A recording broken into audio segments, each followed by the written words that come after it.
In some states, it's below $3. We shouldn't get everything we want in the moment. Crime is a huge vulnerability for Democrats. It is not a yes or no question. Democrats get hit on the issue of crime. Joe Biden doubles down on his $3 of gas in many places around the country, which is definitely not true at all. Putin's war, people are fleeing Russia, young men specifically, and also the filibuster. Is it important or is it not? All that and more coming up on this episode of Daily Caller Live. My name is Jobob. Thanks so much for tuning in. Daily Caller Live starts right now. 2, 1. Here we go! That might be the only brown guy on earth named Jobob. That is actually their name, Jobob. Live from the dingy bunker, completely cut off from the outside world, except for you fine folks. My name is Jobob. This is Daily Caller Live. Thanks so much for tuning in on today. It is September 27th, the year of our Lord 2022. A lot going on around the world. Joe Biden, as we talked about yesterday, said something over the weekend that he said again yesterday that is just blatantly and patently wrong. Also, KJP got hit pretty hard from Peter Doocy on some crime statistics. We'll bring that to you. And also, as promised, we'll kind of dive into this whole Putins War thing. He is, I would not want to be a young-ish man in Russia at the moment. But let's get into this. This we won't take long on this. There are some days where I get tired out from Joe Biden. He makes the news every single day because, unfortunately, he has to talk. And when he talks, he says things that are dumb. And when he says things that are dumb, we have to bring it to you by law. It's actually in the contract. Our agreement with the FDA, the FCC, the Federal Communications Commission, says that we have to bring you stuff that Joe Biden says that is dumb. I don't know. It's just the rules. I don't make the rules. I just follow them. But Joe Biden, over the weekend, we played this clip yesterday, said that, in 41 states, gas is under $2.99. That is not true at all anywhere. I'm going to play this clip, and then we'll get to what he said yesterday, doubling down on that definitely not true thing. Check it out. And in 41 states, plus the District of Columbia, the average gasoline price is less than $2.99. So that's not true. Everybody pointed that out. There were some people that were saying, and I just took their word for it, that gas is actually $1.31 more expensive than when he took office as a national average. So there's that. But nevertheless, Joe Biden, as he does with so many of the stories that he makes up, repeated it yet again. This was a roundtable. I don't know what it was specifically. I would imagine it was some COVID thing because what's his face? Xavier Becerra there, which is he's the Secretary of Health and Human Services. I don't actually know what this thing was, but that guy was sitting next to Joe Biden, so whatever. Joe Biden, hold on, wait a minute.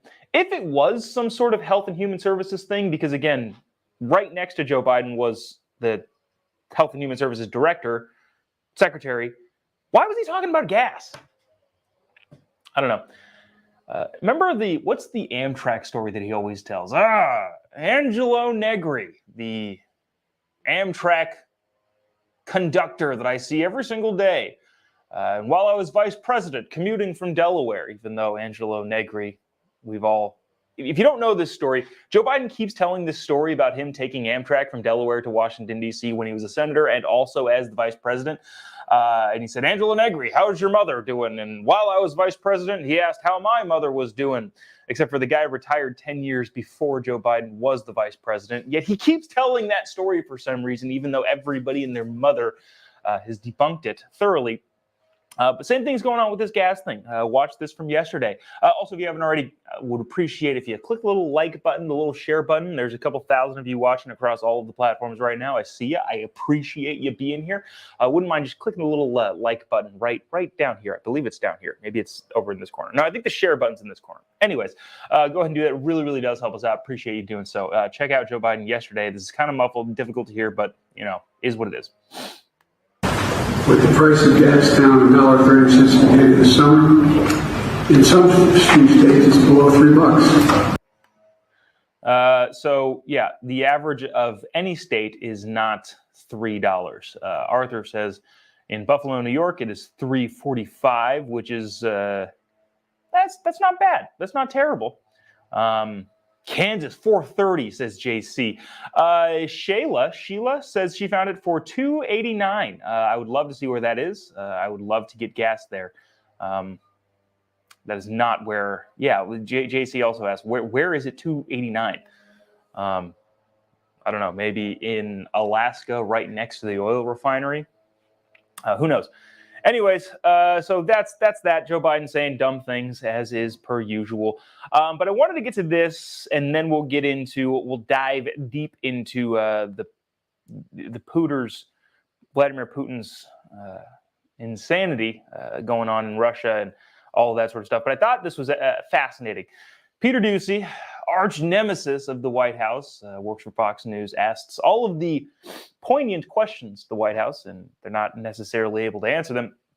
Asked KJP, Karine Jean-Pierre, whether or not Joe Biden thinks big cities are safe. I thought this was pretty funny. And then he brings up something that KJP's predecessor, Jen Psaki, said on MSNBC, because, of course, now she's an MSNBC host. And that goes both sides, by the way. Generally, the transition from White House press secretary is a big-time paid gig on the news network that generally supports your ideas.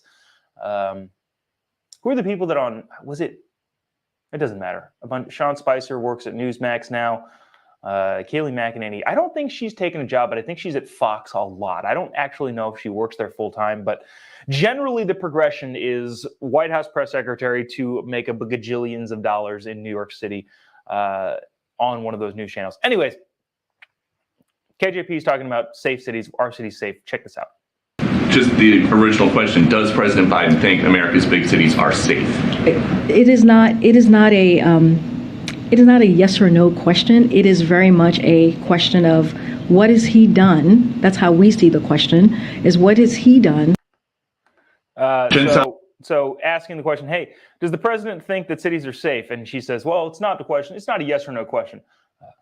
It should be. You should ask. You should just answer that question. Look, we are all aware that the White House press briefing room is a place to, I don't even think you spin anymore. I think you just flat out lie there.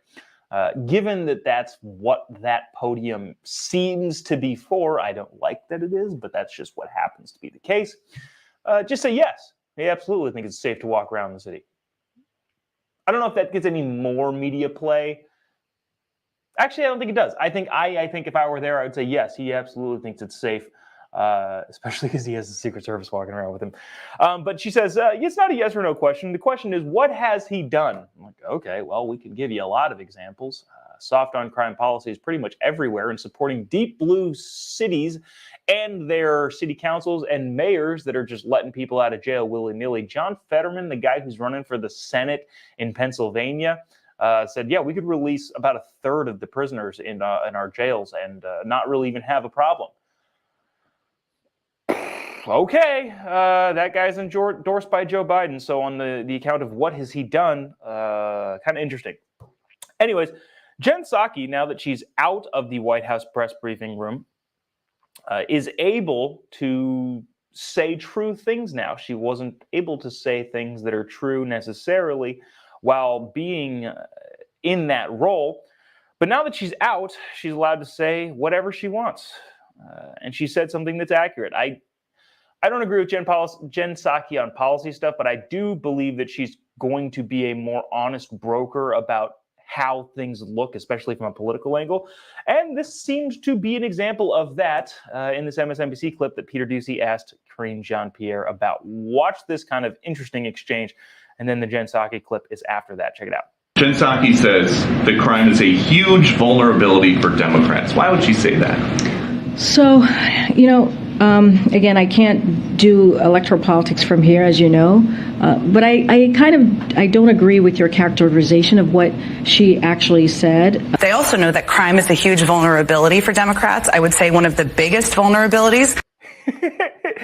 Oh, man. Leon says it's pretty much a yes or no question whether or not the president believes it's safe to walk around in cities. Yeah, she's...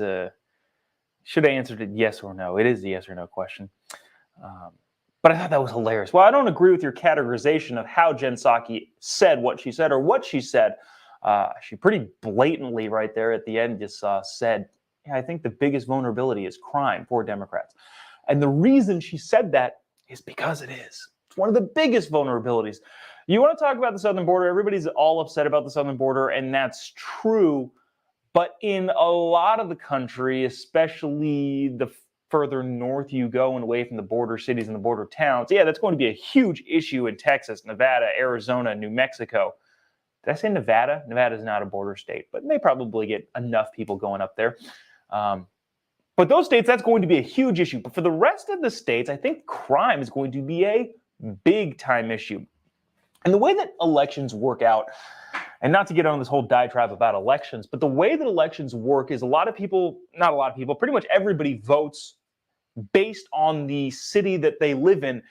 And that a lot of times has national implications because remember, everybody is on the same ballot, right? So if your neighborhood is crumbling, if your city is crumbling and there's crime throughout the streets, there's homeless people, there's drug overdoses, all of the stuff going wrong in your city, you get really, really amped to go and vote because your vote obviously makes a difference in that locality. Now, people want to talk about down ballot. Down ballot generally happens with the presidency. You go and vote for the president, and then whoever is down the ballot, you kind of just go there. But in the midterms and special elections specifically, you're voting for the people down on the ballot because generally speaking, if you're voting in the midterms, you probably know more than the average voter and probably pay a little bit more attention.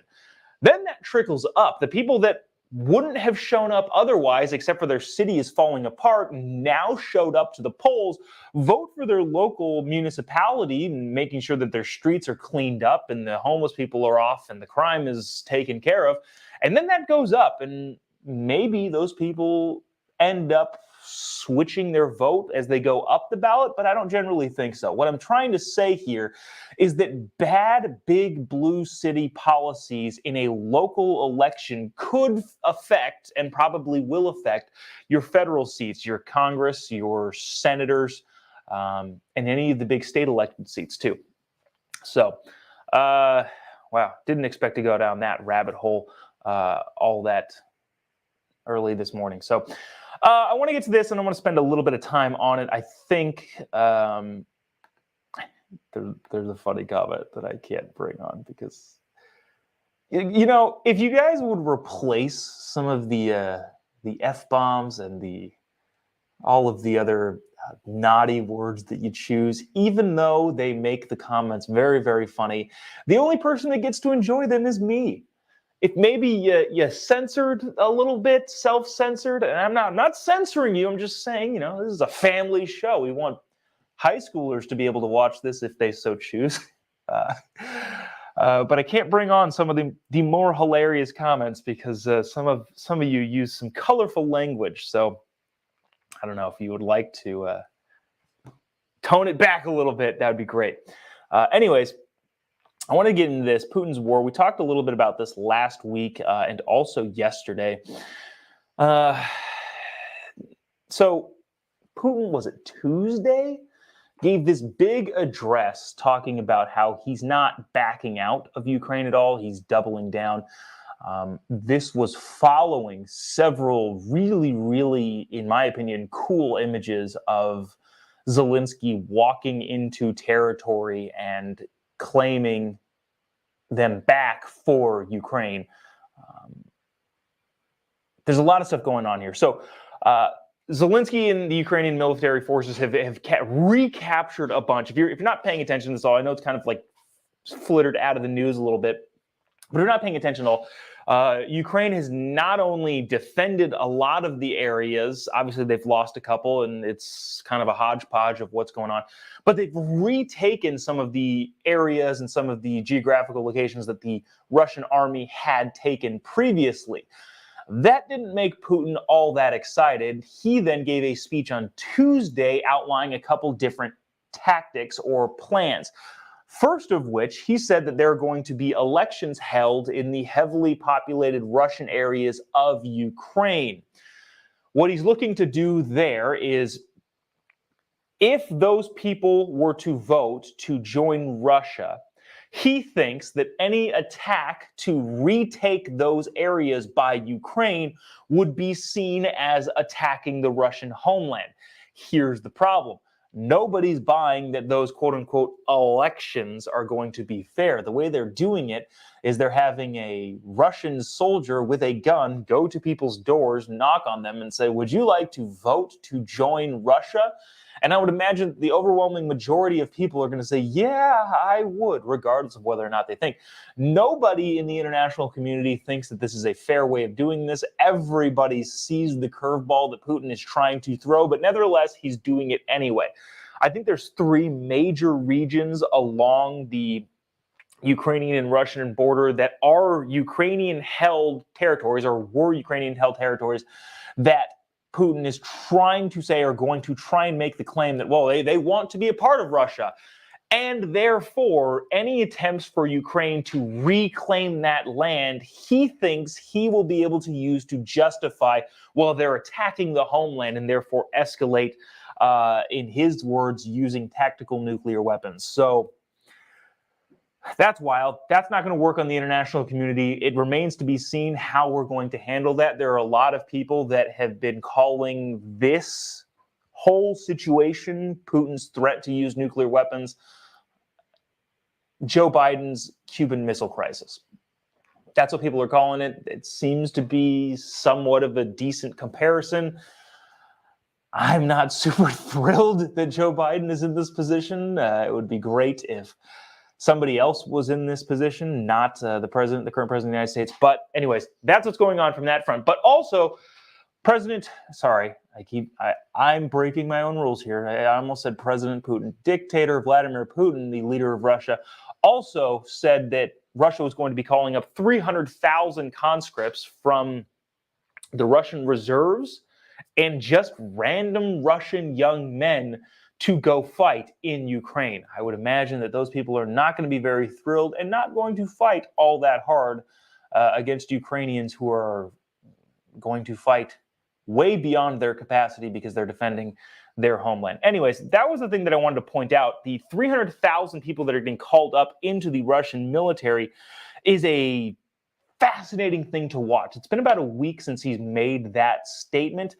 And over the past week, and especially over the weekend, you saw a lot of this. This is a video clip of Russians crossing the border into, I believe this is Georgia, but they're also trying to get into Estonia, Lithuania, Georgia. I believe there's a Turkish border that they're trying to cross into too.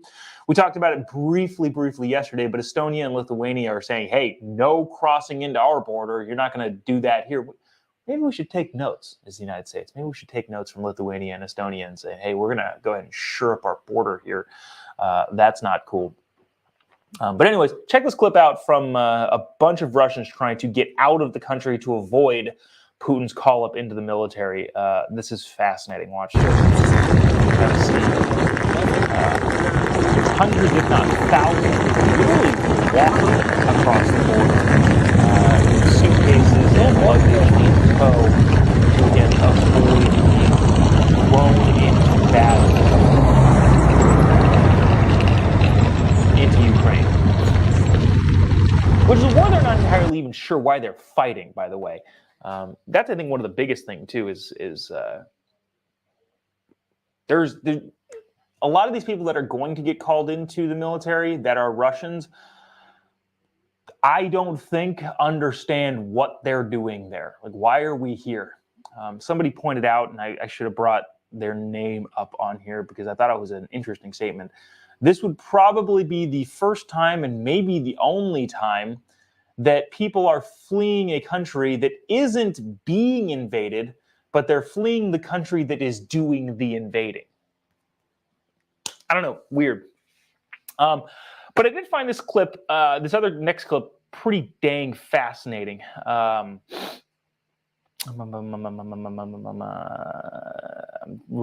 briefly reading this article. I'm seeing if there's anything.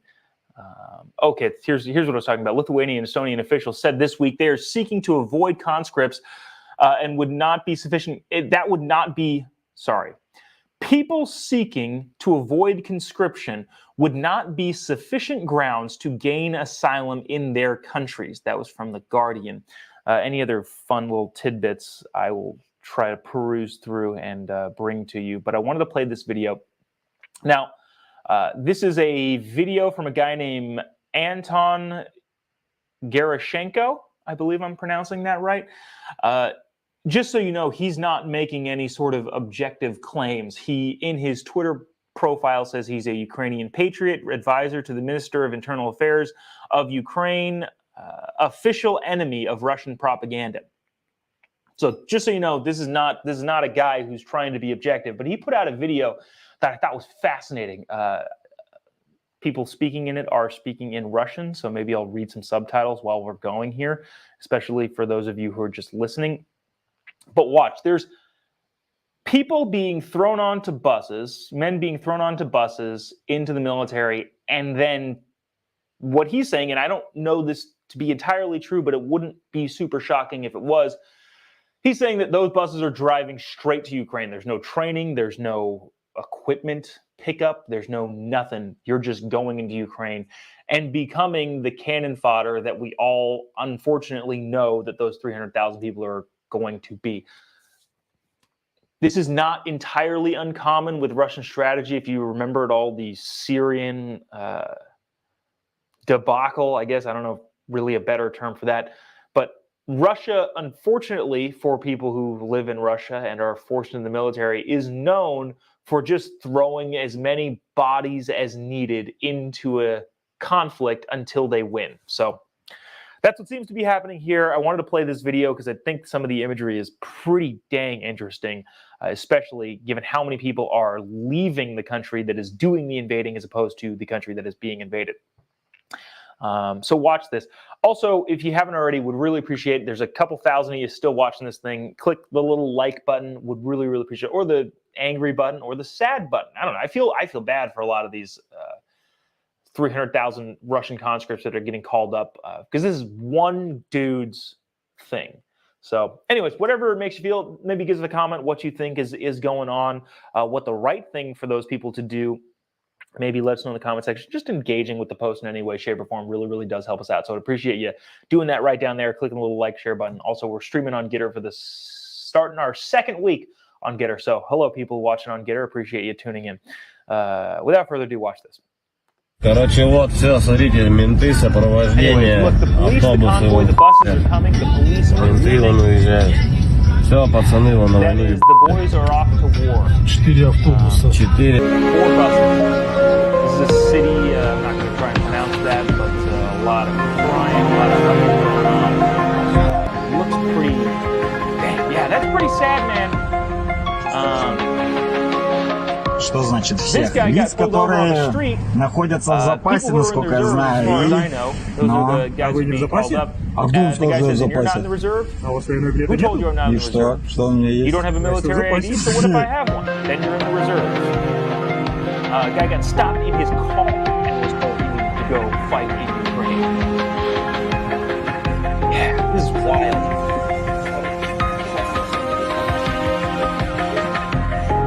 Gee, some of these guys do not look in shape at all. Even those without any combat or military experience are already being mobilized. Я никогда не служил в воинских, проходил срочную службу, не имею военной специальности, не имею военной кафедры. Что планируете делать? Поеду, что What is your делать? plan? He said, I will go. What else is there to do? Or a criminal case. So that's what's being threatened with those 300,000 people being sent into the military. Got a comment that said, wow, no equipment or training. There's an ancient quote. In a nutshell, I won't, yeah. Bottom line is, yeah, there's no equipment, no military training. There's also some videos and pictures, and you could seek these out on your own. But given like rusted guns, like that just don't work. So that's going to be wild. One of the things that I thought was pretty interesting too, somebody brought this up that I'd seen this point. This seems to be entirely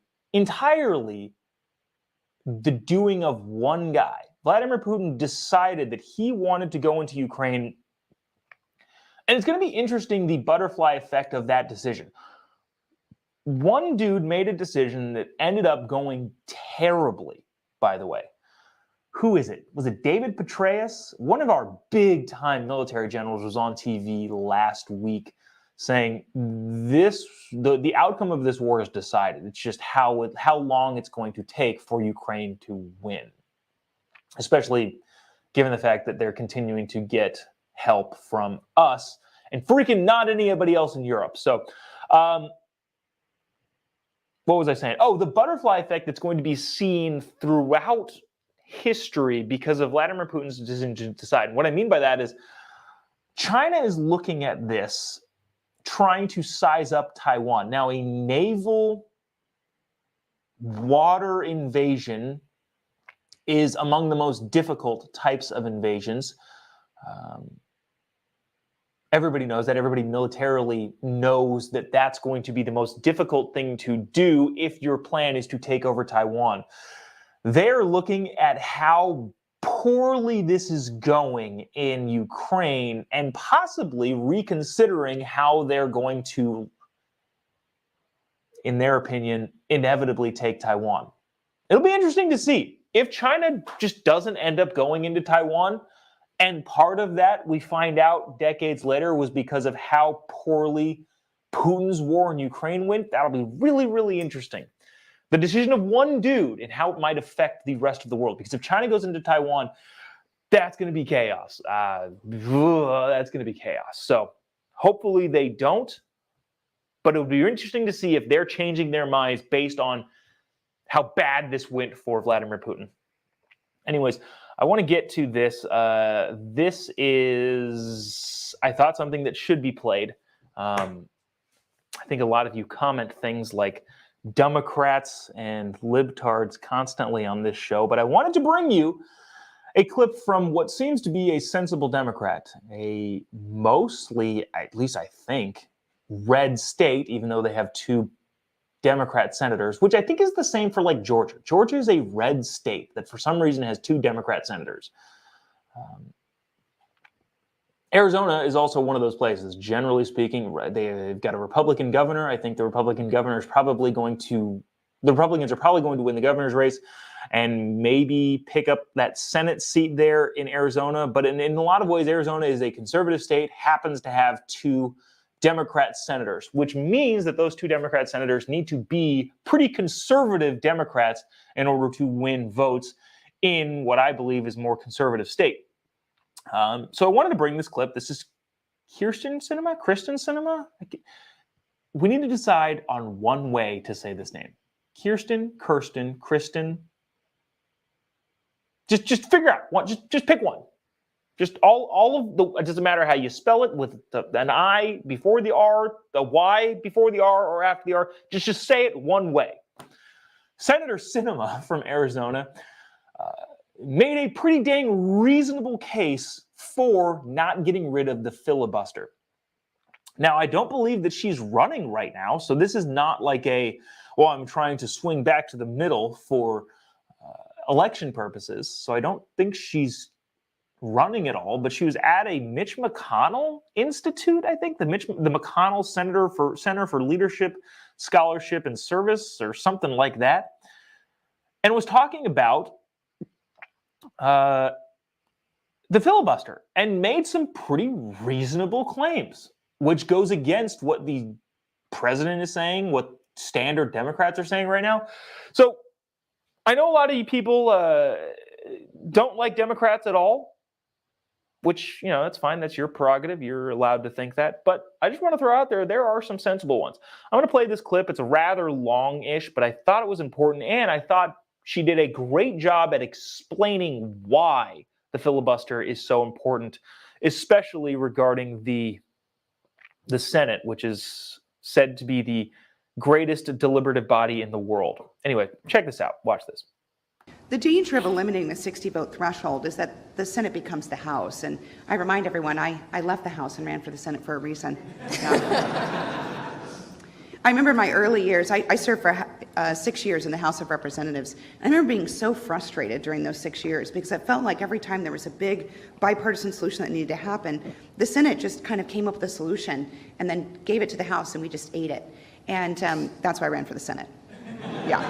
I thought, wait a second, they're doing the work. So when Republicans are in control, they pass a little bit of crazy legislation. And when the Democrats are in control, they pass a little bit of crazy legislation. And the job of the Senate is to cool that passion. You know, there's a saying that the House is the cup of hot tea, and the Senate is the saucer in which you cool that tea. The Senate was designed to be a place that moves slowly, to cool down those passions, to think more strategically and long-term about the legislation before us. But the best thing you can do for your child is to not give them everything they want, right? And that's important to the United States Senate as well. We shouldn't get everything we want in the moment. So not only am I committed to the 60-vote threshold, I have an incredibly unpopular view. I actually think we should restore the 60-vote threshold for the areas in which it has been eliminated already. We should restore it. Yeah, not everyone likes that. So I'm for it. I'm all about that. I think they did that for judges. And look, this thing goes both ways. You have senators of old saying, well, we don't need the filibuster for this particular piece of legislation. And then they waffle on that. I think a lot of that had to do with getting judges through. Who knows where it started? I just remember Harry Reid saying, wow, we don't need the filibuster for this subset of legislation. And then Mitch McConnell did the same thing with judges. Said, we don't need this for this particular set of legislation. And now a lot of Democrats want to get rid of it altogether. So Kirsten, I got a comment that said Kirsten. Okay, Kirsten Sinema, senator from Arizona, said, well, not only do I think we need to keep the filibuster, but I think we need to not retroactively, but take a step back and reinstitute the filibuster for places that it was eliminated. I think that seems reasonable. Again, she is not running for re-election at the moment, so I don't think this is some sort of election push to try and get back to the center to win votes. I think she genuinely thinks that, and I think that's good. Regardless of party, if you have a good idea that is going to better the country and better our legislative process, I'm all for it. Anyways, I just wanted to bring that there because there are some people there are some Democrats that people, and I probably disagree with her on a lot of other things, but in this particular situation, I'm all for it. And thanks for saying that, Senator Sinema. That's going to do it for us today. It's been a morning. As you notice, we were a little bit late, as per usual. But if you're watching on any of your social media platforms, would appreciate you already doing so. If you haven't already, click the little like button. There's still substantially more of you watching currently than have clicked the little reaction button throughout the entire time. So if you haven't got the chance, I would appreciate you doing that. Really helps us out. Really gets us to keep doing the show each and every morning. Also, if you haven't already, would appreciate a follow on any of your social media platforms: Instagram, YouTube, Facebook, Twitter, Getter, anything else, Truth Social. I'm also on that. I'm not really a big Truth Social user, but maybe I should start. We're also streaming on Getter for the second week. Excited. Getter's fun. I don't know if you're on Getter, but you should get on Getter. It's a good time. But you can follow me there. Just type in JOBOB pretty much anywhere you take in social media, you can find me there. Tomorrow, there's a really interesting law in Arizona that I found that I want to bring to you. This is a little teaser for tomorrow. It's funny. It's mostly funny. So tune in tomorrow, same time, same place. We will see you there. Anything newsworthy happens, obviously we'll bring it to you. And with that, see you tomorrow. God bless America.